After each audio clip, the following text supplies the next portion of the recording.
Nasubukan nyo na ba gumawa ng ice candy halo-halo mga mare? Tara, samahan nyo ako. Gagawa ko ng vanilla halo-halo ice candy. Sa kaserola ay kakanawin ko lang yung 1 kilo ng vanilla powder. Sa 1 kilo ay kailangan lang natin dyan ng 5 liters mineral water. Haluin lang po hanggang sa ma-dissolve na lahat ng vanilla powder.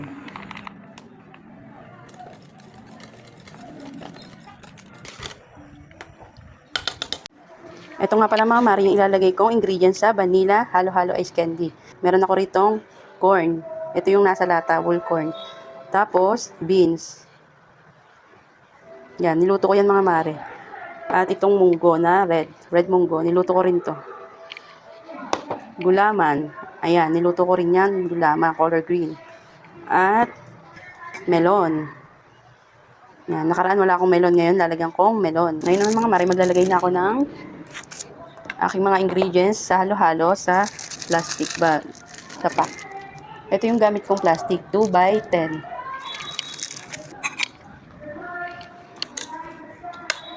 Lagay tayong munggo, post bean, yan, mais, yan. Gamit lang tayo ng pangtulak, dahil nga iyon, bumabara. Melon,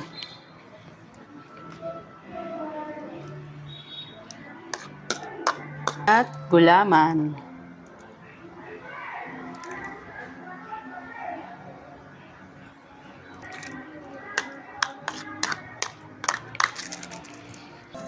Ayan ang mga mare yung ingredients. Munggo, beans, mais, melon, at gulaman. Ngayon naman ay lalagyan ko na ng mixture.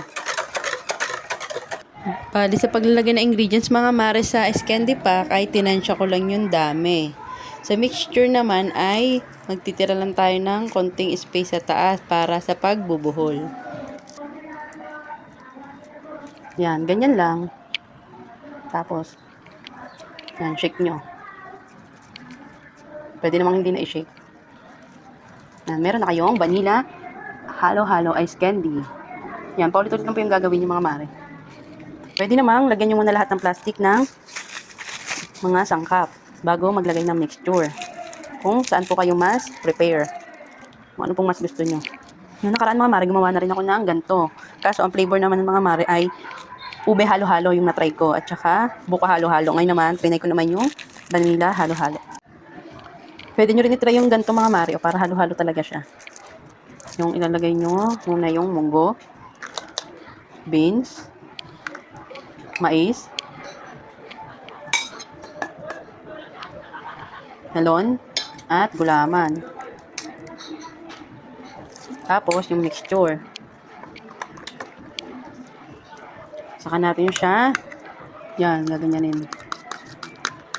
Saka natin tutulak isa-isa.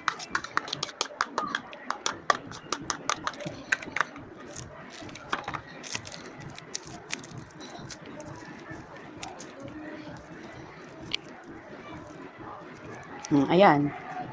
Diba? Ito na nga pala mga maring ginawa kong vanilla halo-halo ice candy. Matigas na siya mga mare. Ayan. Ngayon, titikman na namin yung aking ginawang ice candy. Mamos. Di makita. Kung buko halo-halo talaga. Akin naman ang malaki.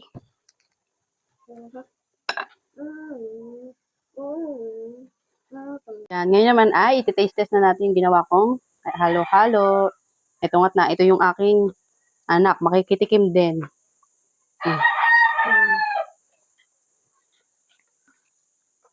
Ano? Anong lasa? Okay ba? Okay ba, Ace? Ano yung mga mare? Dahil mait ang panahon ngayon. Ayun, mambilis niyang mag-melt.